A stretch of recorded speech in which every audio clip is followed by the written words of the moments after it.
Alright, hey guys, welcome back to my channel. It's me, Alyssa. We're on part 3 of Depression Quest. It is early on a Wednesday morning. Lately, you've developed a nasty habit of waking up 10 to 20 minutes before your alarm rings, and unfortunately today is no exception. You lay in bed, each minute ticking closer and closer to wake-up time, and passing on a swelling wave of ever-encroaching dread. Sooner than you would like, your alarm blares with caustic inevitability. You frantically pound the snooze button and then retreat under your blankets as if the warmth of your comforter can shield you from the passage of time. You almost always have difficult rising from bed, but today that simple task seems nothing short of Herculean. After several snooze cycles, you decide that you just can't deal with work today. You're incapable of even rousing yourself from bed, let alone going into work and having to force yourself through a work day. Not to mention you snoozed so many times it would be impossible to make it in on time now anyways. What do? Hop out of bed and start getting ready for work. You'll be late, but it's better than not going in at all, which is not possible. 2, head into work. At least you can leave early if it gets too unbearable. 3, call your boss to tell him you're sick and won't be in today. I'm gonna say call our boss. Oh, also down here it's changed. You spent some time on a therapist's couch. You're having difficulty finding the motivation to continue going to your sessions. And then you are very depressed. You spend a large amount of time sleeping, hating yourself, and having very little energy or motivation. Gosh, that makes me want to change it. Let's head into work. In spite of the fact that your body is actively fighting you literally every step of the way, you somehow manage to drag yourself out of bed and make your way into work. Surprisingly, you end up only being about 5 minutes late and nobody seems to notice or care. Though when you woke up, the simple act of being physically present at your job seemed like an impossibility, you were surprised at your own ability to push on through the day. While you are far from enjoying or indeed even really coping with the dullness of your job today, you seem to have slipped into a trance-like state of automation, and time is nevertheless passing. Eventually, the end of the day rolls around and you head home, utterly exhausted but at the same time almost proud of yourself for having stuck it out. You are depressed, interaction is exhausting, and you are becoming more and more withdrawn. You are seeing a therapist even though you doubt anything she says could make you feel better, and we are not taking any medication. It's 2 a.m. on a Sunday and you have work in the morning. You roll over to see the sickly green glow of the time displayed on your LED alarm clock and let out an exasperated sigh. You've been trying to fall asleep for over 3 hours now to no avail. Every time your head hits the pillow, you're overcome with anxious thoughts that wrap themselves around each other. Worries about your job lead to worries about your future, leads to worries about your very identity, and you're unable to shake them off long enough to doze off. Your eyes won't even stay shut as your mind races through imagined scenarios going horribly wrong, and you promptly attribute to your general worthlessness. Your thoughts run too fast for you to come to satisfying conclusion on any one of them. Your room is completely silent, but the silence has given way to a loud static noise rattling around inside your head. Your heart beats loudly and you worry it's beating a little too fast. You worry that if you focus too strongly on your racing heart, you'll freak yourself out hard enough that you have a heart attack. You have to be awake for work in a mere 8 hours, and you know that your work is so much worse on only a few hours of sleep. What do? So the first 5 we can't do. Those are force yourself to sleep, go to bed, it shouldn't be that hard, just close your eyes and let it happen, why won't your thoughts back off for 5 seconds? Snap out of it, what is wrong with you? Why can't you stop stressing out for 5 seconds? You're probably going to go into work tomorrow exhausted and fuck everything up and get fired. Or 6, go to your computer, sleep is clearly not happening no matter how long you lay here. Which is what we have to choose. I'm sorry, I need a sip. Alright. You get out of bed and head to your desk. Laying in bed with nothing but your thoughts to keep you company makes you nervous, I'm still waking up. Laying in bed with nothing but your thoughts to keep you company makes you feel like you're going insane. The harshness of the light coming from the screen makes you squint as you turn it on, despite how often you find yourself in this exact situation. There have been so many nights lately just like this. As you begin reading a news story, an online friend of yours IMs you. You're up late again, I see. Yeah, can't sleep. Again. Thinking too much again? You guessed it. Sad face. Want to talk about it? You end up talking with Attic for quite some time about how you've been feeling. He's always been easy to talk to about personal matters, and the added security of talking online helps. But being able to rethink what you say as you type it out and check it before you send it helps you gather your thoughts, and you find it less intimidating in a way to type it all into a prompt than say it out loud.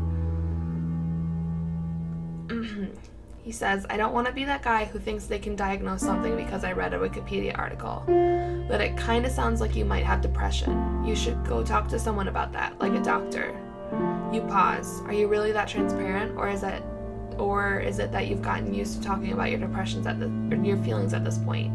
Your insomnia makes you a little paranoid and you shake it off. We can do some research and see if there's a good doctor near you. It's not like you're going back to sleep anytime soon anyway. Might as well do something that while you're awake. Smiley face. One. I can't say, but I think about saying, this is just a low night. I am normally able to sleep and I don't have depression, but thank you for your concern. I can say, no, that's okay, or actually I have talked to someone about it. I have talked to someone about it. Oh, okay. I'm glad you're taking that step. I've heard it's not an easy one. I know people kind of suck at understanding this sort of stuff sometimes, but there's nothing wrong with having depression. You wouldn't be ashamed to have bronchitis or something, so there's no reason to be ashamed if it's your brain that's sick instead. You spend a few more minutes talking with Attic about your therapy and your feelings about it.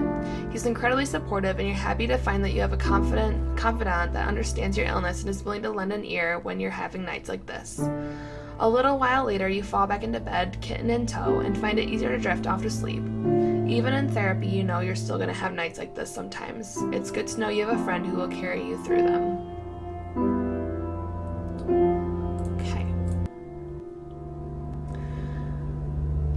Okay.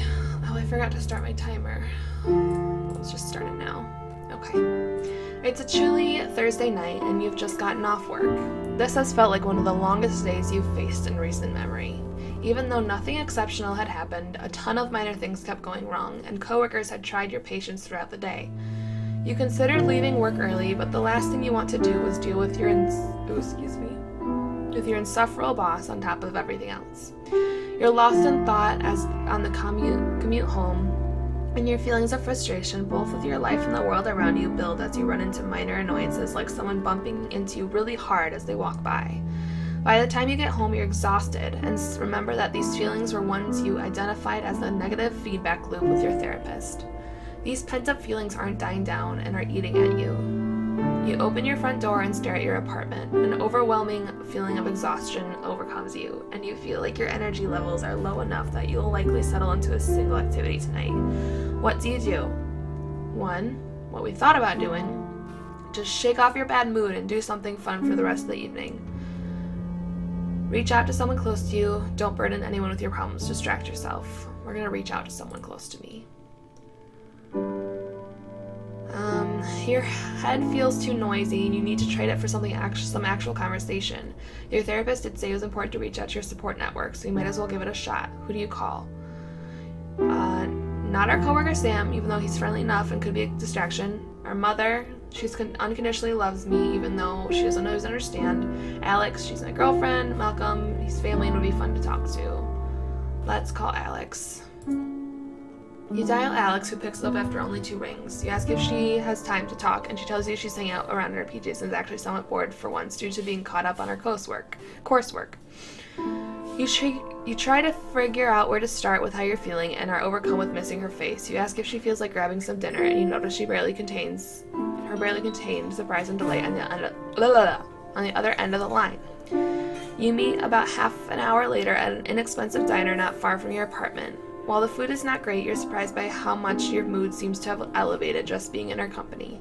While at first you were extremely hesitant to talk about your job situation for fear of being burdensome or sounding like a whiner, you see her listening intently to you with what even to you seems like genuine concern. After winding down with a beer, you cautiously open up a little bit more about your feelings surrounding your job and how drained it leaves you feeling, and how you feel like you're simply existing, selling days of your life for no real purpose. You surprise even yourself when you talk about how frustrated and stymied you feel by your job, and how you used to feel passionately about things, but feel like all your energy and capacity for creativity is getting leached out of you each and every workday. You can't remember how long it's been since you've externalized this much raw emotion. The two of you spend several hours on the diner booth, long after your half-eaten food was cleared and the waitress has stopped refilling your coffee cups. As you get up to leave, a sudden wave of self-consciousness washes over you and you suddenly feel incredibly awkward. Then Alex stands up and grabs you tightly around your waist. You realize that, short of boring her with your seemingly endless rants, she's simply happy to have gotten a chance to spend real time with you. It's been, by all accounts, incredibly too long since you've allowed yourself to open up to them like this, but there's almost palpable feeling of closeness you allow yourself to hold on to as you go to bed that night. Oh my gosh. It is an utterly nondescript Wednesday afternoon, the type of afternoon that would be completely fade from memory unless one made an active effort to preserve it. As has become routine on Wednesdays, you're sitting on the couch in Dr. Melville's office. To your mild surprise, she begins the session by breaking her characteristic therapist silence and begins speaking up right away. I wanted to start by saying I think it's great that you decided to come see me. It's an incredibly important first step, she begins. I want to take some time today to talk to you about the possibility of supplementing or substituting your treatment with medication.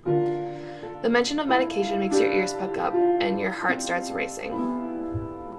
She continues, many people find adding a pharmacological element to their treatment to be very helpful, and some even prefer to take drugs, completely eliminating their need to visit a therapist at all, providing you rely on your support network and are still reaching out to people. I would prefer it if we kept talking should you choose to start medication, so that I can monitor your progress and adjust as needed, but the choice is ultimately yours. I just wanted to run the option by you to gauge what your thoughts on the matter might be. Dr. Melville has just given you a lot to think about. What do you do? We can choose any of these. Accept prescription as a way to augment your therapy. Tell her you'd like to try drugs instead of therapy. These weekly sessions have always made you a little more than a little uncomfortable. The thought of messing with your brain chemicals makes you uneasy. You'll stick with therapy. This whole therapy thing has always overwhelmed you, and this is the final straw. You're done with both. Let's accept the prescription. You think the matter over long and hard. It's strange to think that recently none of this sort of thing was even on your radar, and here you are now being asked to make a decision about it. You're both skeptical and nervous, still getting over the initial shock of even talking to a therapist. Still, over the years, you've done enough entry-level reading on the subject to know that if it doesn't help, at least it probably won't hurt, right? After an intense and protracted period of internal vacillation, you decide to bite the bullet and go for it. You tell Dr. Melville that you'd like to try medication in addition to your therapy, and you spend about half an hour going over what you'd be taking and what you should expect from it. Thinking back on the decision later, you're pretty sure you had your fists tightly clenched the whole way through. You started taking medication. You're hoping that it will work, but you aren't optimistic and are worried about the side effects. It's a Wednesday evening, and you're visiting at your parents' house for a holiday.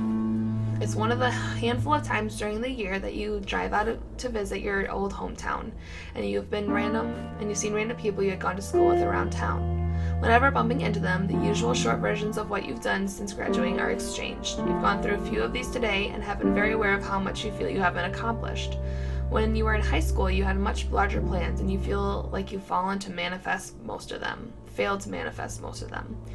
Even if you had managed to, you've largely lost interest in what you thought you wanted to do growing up. Now you're not really sure what you want to do, and you felt like you're lacking the ambition or drive to figure it out.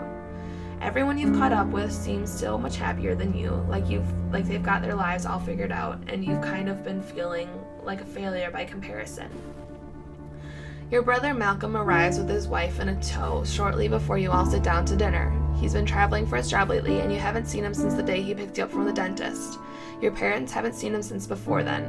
During dinner, they all catch up, and Malcolm talks about the amazing things he's done on the road. Your mother turns to you and asks what you've been up to since you've seen them last. Oh, same old, you say. Nothing really new going on. Your mother makes a face. Oh, nothing new? How long are you planning on staying at that job of yours? What do you say? 1. Tell them about the exciting new job you're gunning for. Lie. Tell them what they want to hear, that you're looking for a new prestigious position. Admit that you don't know what you want to do. Excuse yourself to the bathroom. This one's hard. I don't know. I think it's safe to just admit it. It's our family after all. Actually, you start sheepishly. I'm not really sure what I want to do right now. Oh no. Your mom puts down her fork. So what, you're planning on living the way you do for the rest of your life? How would you afford a house on that paycheck? What about kids? Your father interrupts, lightly placing his hand over your mother's. It's okay, Linda. Let the kids be what they are. There's nothing wrong with not knowing what you want to do in your 20s. I didn't get into construction until I was nearly 40. Your mother looks across the table at you, unsatisfied with her husband's reasoning. I don't think it's normal for someone at that age to not have a path. You need to think hard about it, or you'll never make anything of yourself. Mom, come on, Malcolm interjects. This emotionally exhausts you. You want to tell her that you're thinking hard and that not knowing what you're even doing with yourself bothers you more than it could ever bother her.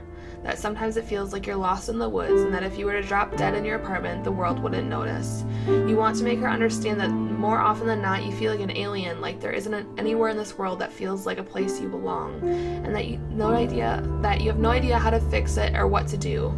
You wish you could find the words so she could understand that being looked down on for this kills you and drives home the feeling of being a total outsider. Instead, you get very quiet for the rest of the meal while your mind goes numb. Everything inside you feels exhausted.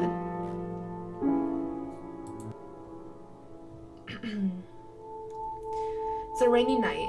You are hurrying through the rain to Alex's apartment at her behest. Though your pace is quick, the rain is steadily soaking up your pant legs as you traverse the town, and it's darkening your already poor mood. The call came when you were at home after a day of dealing with abnormally frustrating people. You spent the afternoon trying to unwind and get some work on your project done. Alex called and interrupted one of your trying to make progress, get frustrated at not making progress, have a harder time making progress due to frustration, repeat loops, and you haven't fully shaken off the feelings of being annoyed with yourself from it yet. You knock on her door, and on the third knock, you hear her voice call from further in the apartment to come on in. As you cross the threshold, dripping rainwater on the way, you notice the lights are turned down very low in the apartment. You squint to navigate it as you clutch onto your damp umbrella, but end up hitting your shin on a side table, mumbling a profanity under your breath. You barely make out Alex emerging from the hallway, clad in what looks to be a robe, with bare skin of legs peering out underneath. Why don't you come in and warm up? She asks in her designated, slightly cheesy, sexy voice. After a beat of silence, she states more naturally, My roommates are out of town this weekend, so I thought it would be nice to have a little fun while they're away. You appreciate her affection, but you're too wrapped up in your own negative feedback loops to be in the mood right now. What do you do? Let go of your stress and be intimate with your girlfriend, which you cannot do. Try to unwind with her before getting physical. Suggest you do something else instead. Tell her you're not in the mood. I think the latter of the two would kind of offend her. At least they would. I mean, despite how understanding she is, she's still a girl, and putting yourself out there is kind of a lot. So I'm going to suggest we try to unwind with her first. You look at her standing barely lit and notice there's a few candles scattered around the apartment. It occurs to you that she has tried to make this night special for the two of you. Even though you have a tight knot of antisocial frustration in your stomach, seeing how much she cares makes you want to try to melt it away so you can show her how much you care that she's gone through all this trouble. However, you despitely need to shift gears first before that's even possible. You look amazing. Let's have a drink together, you suggest, hoping that this will give you a push you need to get in the mood. You go into the kitchen and pour the two of you drinks, trying to focus on letting go of your bad mood. You sit down on the couch next to her, and she cuddles up to you instantly. What should we toast to? She asks as she takes her drink. You think for a moment, passing up the cheesy to us option. You say, what's on your mind? Letting go of your bad day. To tonight. The two of you cheers, and you ask her about her day. Conversation turns flirtatious, and the two of you find yourselves in the bedroom shortly after. You find that you're having trouble getting into things physically with her, and remember that diminished arousal was a possible side effect of your medication. You'd hope that you were part of the population that wouldn't be affected by it, but it seems as though this was not the case. However, you're still able to enjoy the closeness with Alex and fall asleep together happily. It's an early winter evening, and even though it's not particularly late, the time of year has lent the sky an almost prematurely darkened cast. Day after day, just like today, you trudge home from a job you have increasingly come to hate. On this day, your job misery seems to have reached critical mass, and not even shedding your rain-laden and uncomfortable work clothes helps you to unwind from your workday.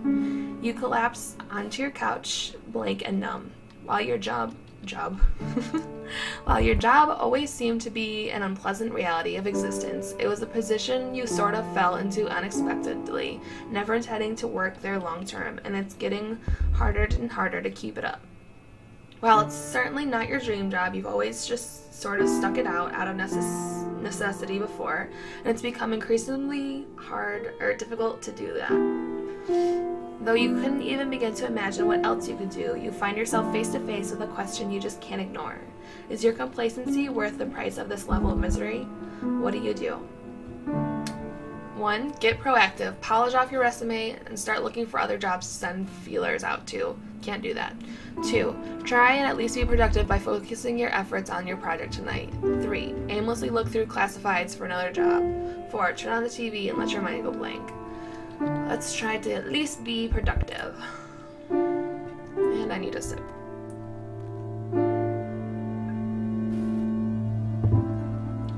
You sit down at your computer to blow off some steam, but you are surprised to find your thoughts drifting to your long-neglected project.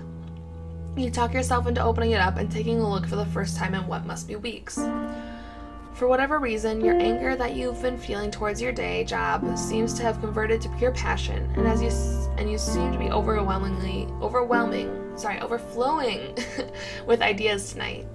It's as if you've got a buildup of ideas that just haven't gotten out, and now you're in the zone. While you don't get an unnatural amount of work done, you do work for a solid couple of hours, and it really feels great. What's more, you share some stuff across your social media networks, and you've received quite a bit of positive feedback, which makes you feel great. When you go to bed that night, you tell yourself that your job may suck, but at least you've got something you really care about that you can put into effect and really feel good about yourself. In fact, as you're falling asleep, you can barely even remember your workday. You are moderately depressed. You find it hard to focus on anything because you get physically and mentally exhausted very quickly. You're in therapy with a good counselor. You're doing cognitive behavioral therapy techniques, and they're starting to help. Your medication is helping to keep the edge off and keep some of the darker, more negative feedback loops from being as prevalent. It's a little past 8 p.m. on Tuesday night.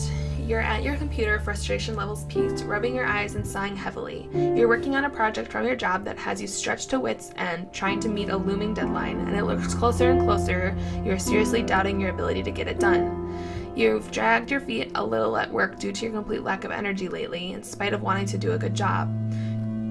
You find yourself unable to push past it and feel horribly useless for it. You slide your hands off your face to look at your screen as it beeps at you. Hey, are you there? I really need to talk to you about something.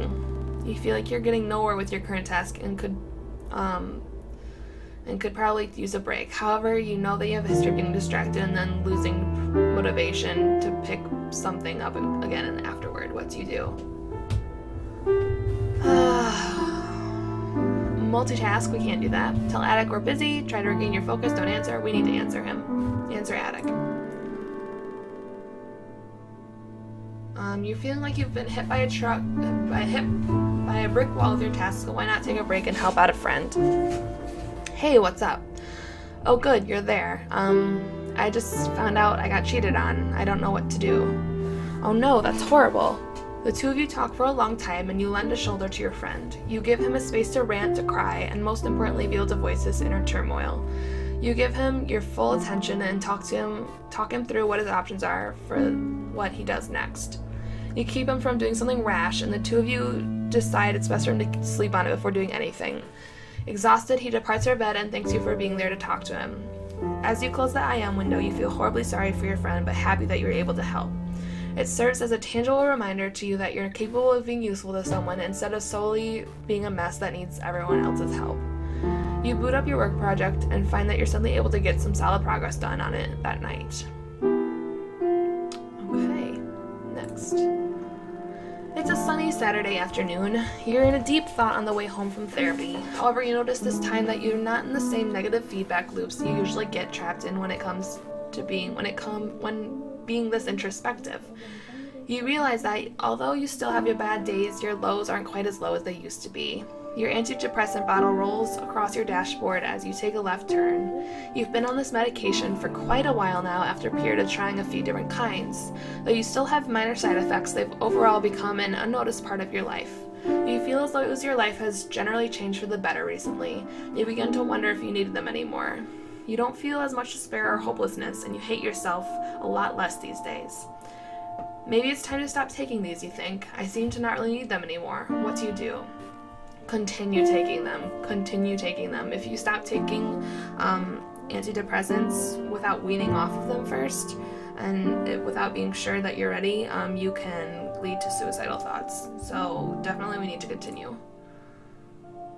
You had a realization that you can't be sure if it's general life change that's making you feel better, or if it's just the sign the medication is working. You decide against discontinuing your meds. It's not really a lesson you'd like to learn the hard way. The side effects of this particular kind are negligible. The next time you see Dr. Melville,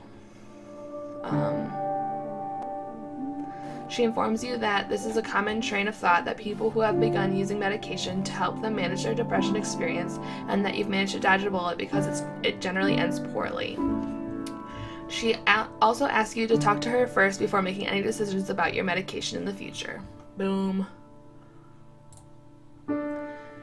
It's yet another sleepless Thursday night. You're at Alex's apartment, wide awake in bed, as she's sleeping peacefully beside you. She fell asleep hours ago, and you've been laying here, unable to shut your brain up long enough to fall asleep. You've added the feelings of insecurity about your relationship to the rest of the noise in your head, keeping you up tonight. It's been kind of a tense night between the two of you. You arrived after a stressful day at work, and as you made dinner together, you barely said a word. You were stuck in your own head and had a hard time really being present with her as your thoughts turned to all the ways you feel like you're deficient at being a good person and beating yourself up mentally for each one. She told she could tell you were in one of your moods and said that she wouldn't push you but missed talking to you as the two of you sat on the couch together. You wanted to talk to her about how much you love her, but you couldn't make the words come out right and ended up sounding defensive instead. As you lay there next to her now, you trace your fingers across her arm just lightly enough not to wake her. You still haven't explained your depression to her or how you started seeing a therapist or that you've been taking medication, and it's starting to feel more and more like a secret you're keeping instead of something that she simply doesn't know about you yet. It's become more and more apparent that it's impacting your relationship with her, and you feel guilty about this. However, you're also terrified that if she knew exactly how fucked up you are, that she would leave you. You already worry that she's only with you because she doesn't realize how terrible of a person you are yet, and you're afraid that this would be the final thing to expose you. She stirs in her sleep and squints as she opens her eyes. With the confusion that comes with waking up, she asks if you're awake and then if everything's okay. We can't open up to her with ease, but we're going to tell her about our situation rather than tell her it's nothing and that she should go back to sleep. You feel like a jerk for accidentally waking her up, but you're afraid if you put this off any longer that you won't be able to find the strength to tell her everything later. No, actually, everything isn't okay. Can I tell you something? Something important? Alex sits up, rubbing the sleep out of her eyes. For the rest of the night, you lay side by side holding hands as you tell her everything. You tell her how it's more important than just feeling sad sometimes, how you feel trapped by your own mind sometimes, how sometimes you feel nothing at all and how you can't shake it off. You tell her how you've started going to therapy, how you feel embarrassed about it, and how it's working out for you. She listens the entire time, occasionally asking questions about how this or that works, or asking you to explain something further. She squeezes your hand and tells you she understands and that she's sad you didn't tell her sooner. After laying silent for a moment, the weight of what you did hits you. You desperately want her to say something and tell you how she's feeling about all of this, but you're too afraid of what the answer would be to ask. You start convincing yourself that now she knows everything, she's going to leave. There's no way someone could deal with how you really are. So how can I help? How can I help? What do you need me to do? She asks. You think for a second, the answer comes up, fills you with despair. I honestly don't know. I wish I knew how to fix this, and I don't know that you can do anything. I think it's something I just have to live with. She looks at you with sad eyes before kissing you on the forehead. Then I'll live with it with you. I don't know how you could possibly love me. She rolls over and wraps her arms around your neck, settling her head on top of yours. You don't need to, just know that I do. You're definitely still depressed, but things are getting better. Whatever you're doing seems to be working. You really feel like you're taking steps to affect positive change in your life. You now seem to enjoy your therapist. Between giving you a chance to talk things out and the CBT techniques she shares with you, you find your sessions extremely helpful. You have been taking your medication regularly, and while you were skeptical at first, it's hard to argue with the fact that you're feeling better than you have in a long time. It's a Friday night, and you're laying across your bed feeling pathetic. As you were leaving work tonight, a group of coworkers asked if you wanted to join them for drinks. Feeling antisocial and put on the spot, you declined. You have a habit of doing this. You're often so convinced that you're weird and terrible, and that any invitation to hang out will end in disappointment for those inviting you. You never feel like you know how to act in group outings, and you feel like a total creep since it seems to come so naturally to anyone who isn't you. You find yourself petrified of breaking some unknown social rule that you don't go out often enough. Now, however, you find yourself alone at home. Alone at home. Your brain has begun telling you how pathetic and sad you are for being unable to just be a normal person, go out with nice people. You can't figure out why you can't just go out and meet people and enjoy yourself. At the same time, you also feel like no one would possibly want to hang out with you if they really knew you, because you're dull and weird anyway. You try your typical strategy and boot up Netflix to distract yourself from these feelings, but frustration with yourself builds and you realize you have to do something with yourself tonight.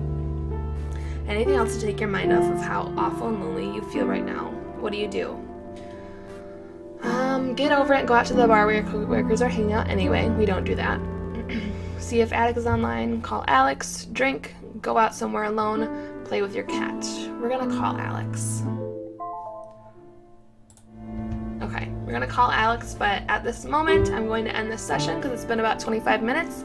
So thank you guys so much for watching, and I will see you all in the